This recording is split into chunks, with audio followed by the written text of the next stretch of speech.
Dear friend, आज हम ग्राफों के बारे में सीखेंगे। फिजिक्स में, मैथमेटिक्स में, केमिस्ट्री हो, बॉटनी हो, चाहे जूलॉजी हो, इवन कॉमर्स के फिगर कॉमर्स में भी, इकोनॉमिक्स में भी, सभी जगह बहुत ग्राफों का यूज़ होता है। पर ग्राफों को किस प्रकार से बनाया जाता है, किस प्रकार से दो या तीन राशियां एक दूसरे पर निर्भर करती हैं, उनको कैसी शेप आएगी, इनको बताने के लिए आज हम कुछ चीज़ों को डिस्कस करेंगे। ग्राफ बताने से पहले हम एक निर्देश तंत्र मतलब कोऑर्डिनेट सिस्टम के बारे में जानना जरूरी है। कोऑर्डिनेट सिस्टम में हम किसी एक दिए गए बिंदु के सापेक्ष अन्य बिंदु की स्थिति को बताते हैं। ज़्यादातर कोऑर्डिनेट सिस्टम जो पॉपुलर हैं वो ऑर्थोगोनल है, मतलब लांबिक है। लांबिक का मतलब ये होता है कि जो वेरिएबल्स हैं वो एक दूसरे के परपेंडिकुलर हैं। परपेंडिकुलर में एडवांटेज क्या होता है कि एक वेरिएबल का दूसरे वेरिएबल के डायरेक्शन में कंपोनेंट जीरो आता है। ये सबसे बड़ा एडवांटेज होता है, इसलिए ज़्यादातर जो पॉपुलर हुआ है वो ऑर्थोगोनल या लांबिक कोऑर्डिनेट सिस्टम पॉपुलर हुआ है। और जो 3 डायमेंशनल कोऑर्डिनेट सिस्टम है उसमें 3 एक्सिस, और जो कार्टेशियन कोऑर्डिनेट सिस्टम की बात करें तो उसमें 3 बेसिकली एक्सिस या डायरेक्शंस होती हैं जो एक दूसरे के परपेंडिकुलर होती हैं।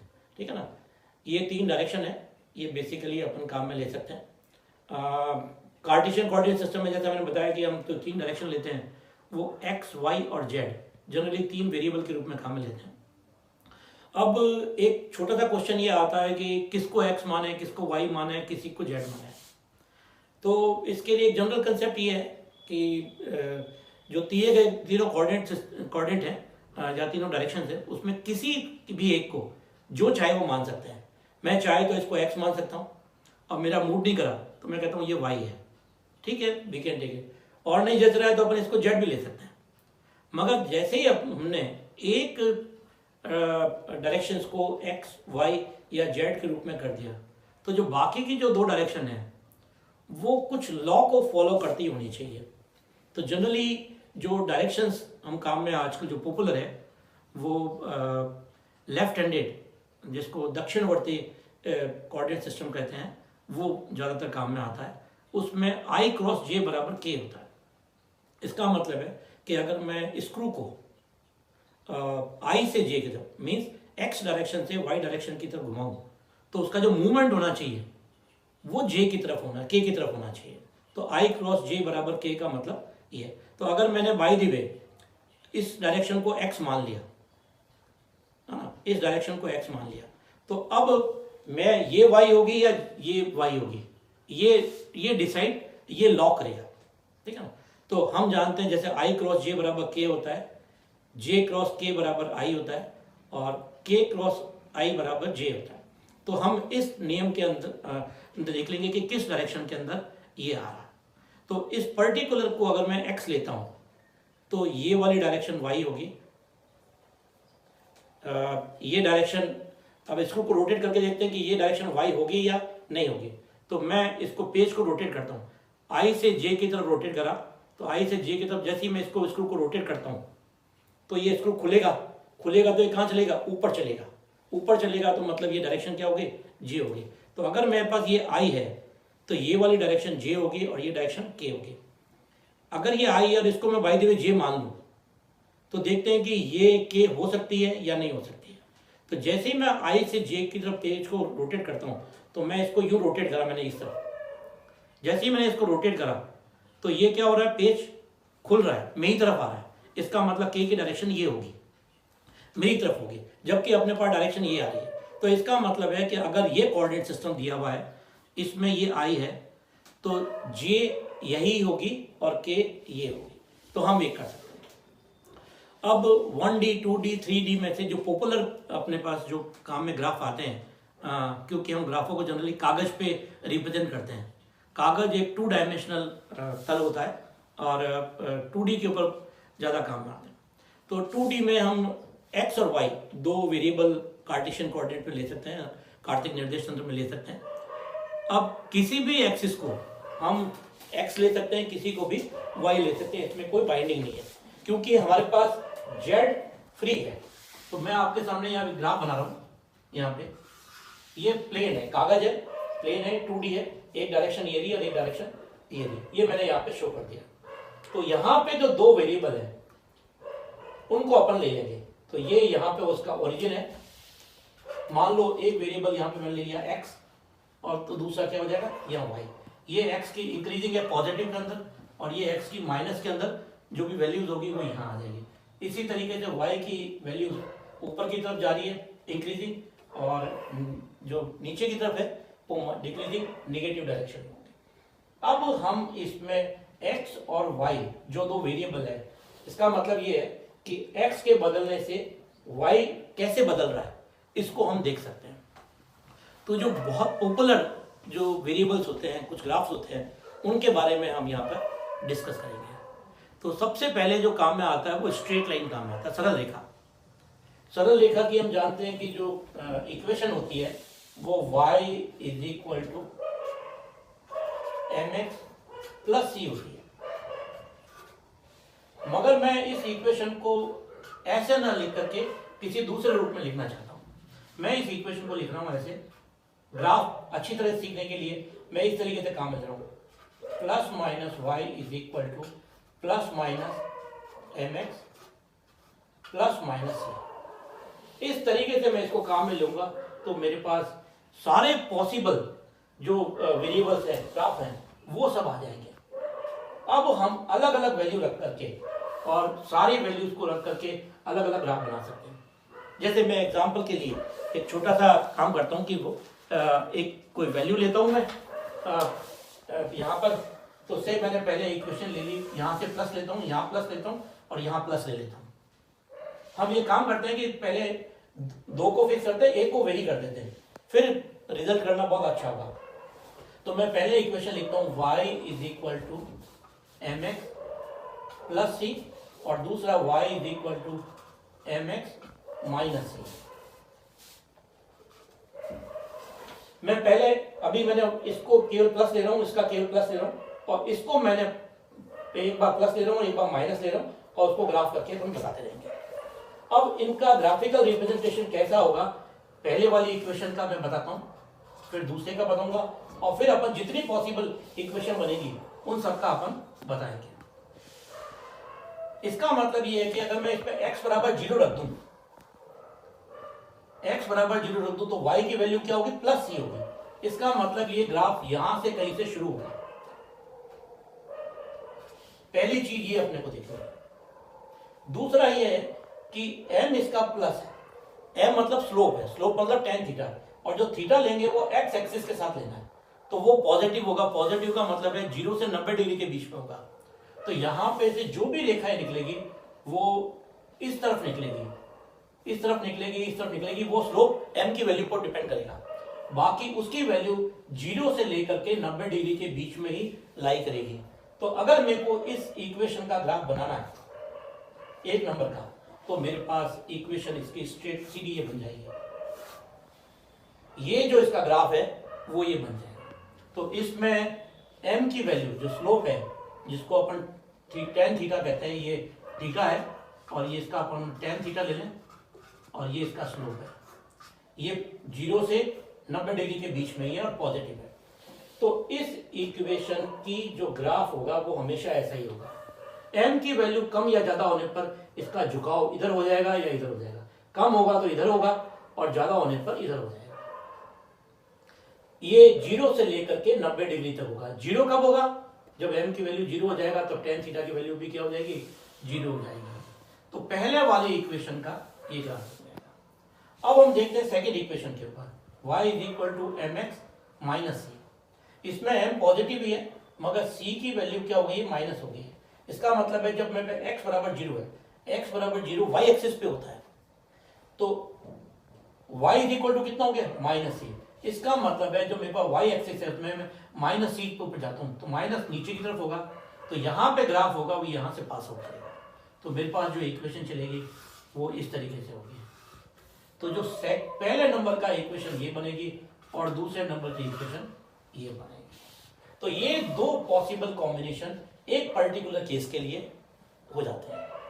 इसी तरीके से अब हम डिफरेंट अलग अलग जो वैल्यूज हैं उनके लिए इनको देखेंगे और उनके ग्राफों को भी समझने की कोशिश करेंगे। हम देखेंगे कि इसमें कितने पॉसिबल ग्राफ बन सकते हैं, वो सारे ग्राफों को हम स्टडी करेंगे। तो हमारे पास इक्वेशन थी y is equal to mx plus C, यहाँ पे प्लस माइनस था, यहाँ पे प्लस माइनस था। अभी हमने इन दोनों को कांस्टेंट रखते हुए कर लिया। अब मैं c बराबर 0 रख देता हूं। c बराबर 0 का मतलब मेरे पास इक्वेशन हो गई y is equal to plus M X और y is equal to minus M X. Minus M X का मतलब हो गया कि मेरे पास जो एंगल बनेगा वो 90 डिग्री से ज्यादा बनेगा। ये बेसिकली काम अपने को ध्यान रखना है। तो इसके लिए अगर अपन ग्राफ देखना चाहें तो इसको मैं अगर 3 नंबर कहता हूं और इसको 4 नंबर कहता हूं, तो मैं वापस वही ग्राफ को ड्रॉ करता हूं। ये आ गया y और ये आ गया x और ये ओरिजिन है। जैसे ही मैंने x बराबर 0 रखा तो y बराबर 0 हो जाएगा। इसका मतलब है ये ओरिजिन से पास होगा। जब प्लस m है तो मेरे पास जो स्लोप होगा वो क्या होगा, 0 से 90 डिग्री के बीच में होगा। तो ये मेरे पास ग्राफ चलेगा। और अगर y is equal to mx हो जाएगा तो मैंने जैसे बताया कि एंगल 90 डिग्री से ज्यादा होगा। अगर मैं यूं लेता हूं तो ये 90 डिग्री से ज्यादा हो गया, और माइनस में लेता हूं तो ये माइनस थीटा हो गया। ठीक है ना, इन दोनों का मतलब एक ही है। ठीक है ना, तो ये तो हो गया माइनस थीटा और ये वाला एंगल हो गया ग्रेटर देन 90। ये और ये जो इक्वेशन है 3 वाला और ये 4 वाला, तो 3 का जो एंगल है वो लेस देन 90 है और पॉजिटिव है। तो अभी हमने जो देखे पिछले उसमें देखे तो हमारे पास जो ग्राफ था वो कौन सा था, y is equal to M X plus C, y is equal to M X minus C. अब हम और इसके पॉसिबल कॉम्बिनेशन देखते हैं कि क्या और कोई कॉम्बिनेशन हो सकता है। तो हम आगे देखते हैं। अब हम इसको दूसरे तरीके से ले सकते हैं। स्लोप अभी तक हमने पॉजिटिव के तो 2 ले लिए, अब नेगेटिव के 2 और ले लेते हैं। तो नेगेटिव के 2 लेने से हमारे पास क्या क्या पॉसिबल हो जाएगा वो अपन देख लेते हैं। तो नेक्स्ट जो अपन केस ले रहे हैं वो है y is equal to plus minus M X plus minus C. मैं अब m का माइनस लेके चलूंगा तो y is equal to minus M X plus C और y is equal to minus M X minus C. ये मेरे पास अगले केसेस हो गए। तो इसको मैं 5 नंबर कहता हूं और इसको 6 नंबर कहता हूं। अब इनका अपन ग्राफिकल रिप्रेजेंटेशन देख लेते हैं कि किस प्रकार से होगा। माइनस एम का मतलब है कि स्लोप नेगेटिव है। स्लोप नेगेटिव का मतलब एंगल या तो थीटा अगर मैं डाउनवर्ड डायरेक्शन में देखूं तो माइनस में होगा, या अगर पॉजिटिव डायरेक्शन में देखूं तो 90 से ज्यादा होगा। ठीक है, तो मेरे पास जो केस बनेगा वो इसी तरीके से बनेगा। जब x बराबर 0 है इसका मतलब y एक्सिस के ऊपर, y एक्सिस के ऊपर जैसे ही मैं x बराबर 0 y एक्सिस पे x बराबर 0 ही होता है। तो इसका मतलब है जैसे ही मैं x बराबर 0 रखता हूं तो y बराबर प्लस सी आया। इसका मतलब ये ग्राफ यहां पे होगा। चूंकि स्लोप माइनस है, स्लोप माइनस है तो यहाँ पे एंगल या तो अगर मैं पॉजिटिव x से लेकर के काम करूं तो क्लॉकवाइज चलेगा, और अगर मैं एंटी क्लॉकवाइज लूंगा तो 90 डिग्री से ज्यादा होगा। इसका मतलब है इसकी जो स्ट्रेट लाइन बनेगी वो इस तरीके से बनेगी। ये इक्वेशन नंबर आ गई 5। अगर इसमें देखें यहां पे मैं देखूं एंगल देखूं तो ये क्या बन रहा है, माइनस थीटा बन रहा है। और अगर मैं इस एंगल को पॉजिटिव से देखूं तो ये तो चल रहा हूं मैं क्लॉकवाइज घड़ी की दिशा में, और ये चल रहा हूं एंटी क्लॉकवाइज। एंटी क्लॉकवाइज में 90 डिग्री से ज्यादा बनेगा, ग्रेटर देन 90 से ज्यादा है। और ये क्या है 90 से, चूंकि क्लॉकवाइज लिया है इसलिए थीटा माइनस टेन। तो नेक्स्ट जो ये केस हुआ इसका ये अपने पास डायरेक्शन हो जाएगी। अब अपन नेक्स्ट 6 वाले के लिए काम करते हैं। 6 के अंदर y is equal to minus M X minus E है। तो चूंकि m माइनस ही है तो ये लाइन तो जो चलेगी उसके पैरेलल चलेगी एक तरीके से, अगर m की वैल्यू सेम हुई तो। ठीक है ना, बस इसमें जो चेंज आएगा वो ये आएगा कि जब x की वैल्यू 0 हो तो y की वैल्यू क्या हो जाएगी, माइनस में चलेगी। तो इसका जो मेन पर्पज होगा, ये ओरिजिन है, इसमें माइनस में चलेंगे तो ये माइनस ही है। यहाँ पे पहले हमें पता ही है प्लस ही था, नीचे माइनस ही। तो यहाँ पे जो ग्राफ की शेप होगी ये इसी तरीके से चलेगी आपके पास। अब इस ग्राफ को आप ऊपर भी ले जा सकते हैं, स्ट्रेट ले लें थोड़ा सा और ये करें। तो यहाँ पे इस जो 6 नंबर ग्राफ है उसकी ये शेप बन जाएगी। तो सारे जो पॉसिबल केस हैं वो हम कह सकते हैं कि ये 6 तरह के ग्राफ कब हो सकते हैं, जब x और y दोनों एग्जिस्ट करते हैं। इसके अलावा एक केस और हो सकता है कि x या y में से केवल एक ही एग्जिस्ट करेगा। तो x और y में से अगर एक ही एग्जिस्ट करेगा तो हमें 2 x के लिए मिलेंगे और 2 y के मिलेंगे। तो इस तरीके से हम देखते हैं कि स्ट्रेट लाइन में, सरल रेखा में 10 पॉसिबल ग्राफ बन सकते हैं। ये जो 10 तरह के ग्राफ होते हैं, आप अगर 11th की फिजिक्स की किताब देखेंगे तो उसमें जो ज्यादातर जो ग्राफ है वो इसी के ऊपर डिपेंडेंट है। बस आपको ढूंढना ये है कि आपको इक्वेशन कौन सी है और किस पे डिपेंड करेगी। मैं कई ऐसे जो ग्राफ हैं जिनको अपन स्ट्रेट लाइन में कन्वर्ट कर सकते हैं, वो भी तरीका आपको बताऊंगा, मगर वो मेरे अगले लेक्चर में आएगा, जिससे कि आपको पता पड़ेगा कि भी हम कैसे काम ले सकते हैं। पर पहले जो 6 के अलावा मैं 7, 8, 9 और 10 2 तरह के ग्राफ और बनाना चाहता हूँ। मैंने बताया कि अभी x और y दोनों एग्जिस्ट कर रहे थे, अब दोनों में से एक ही एग्जिस्ट करेगा, ठीक है ना। तो let us take x is equal to 0। इसका मतलब मेरे पास ग्राफ में पॉसिबल वैल्यू क्या होगी, y is equal to plus C और y is equal to minus C. तो अगर मैं y is equal to plus C ले लूँ एक ग्राफ और एक ले लूँ y is equal to minus C, तो मैं इसको इक्वेशन नंबर 7 कह रहा हूँ और 8 नंबर कह रहा हूँ। इन दोनों ग्राफों का रिप्रेजेंटेशन जो आएगा वो आपको बताता हूँ। देखिए ये अपने पास ग्राफ y, ये है x और ये अपने पास है ओरिजिन है ही, ये x y की इंक्रीजिंग है, ये y की माइनस है। तो मेरे पास y की वैल्यू प्लस है, इसका मतलब ये था, और ये x पर डिपेंड नहीं कर रही है, इसका मतलब है ये x एक्सिस के पैरेलल ग्राफ चलेगा और ये वैल्यू है प्लस सी। तो ये इक्वेशन नंबर 7 बन जाएगी मेरे पास। और इसी तरीके से ये इक्वेशन नंबर अगर मैं माइनस सी की लूंगा तो ये इक्वेशन नंबर कौन सी बन जाएगी, 8 बन जाएगी। तो मेरे पास स्ट्रेट लाइन के अंदर पहले 2 बनाए, फिर 2 बनाए, फिर 2 बनाए और ये 2 बन गए y के साथ। इसी तरीके से जो 2 पॉसिबल ग्राफ हो सकते हैं वो x के साथ भी हो सकते हैं, उन 2 को भी हम देख लेते हैं।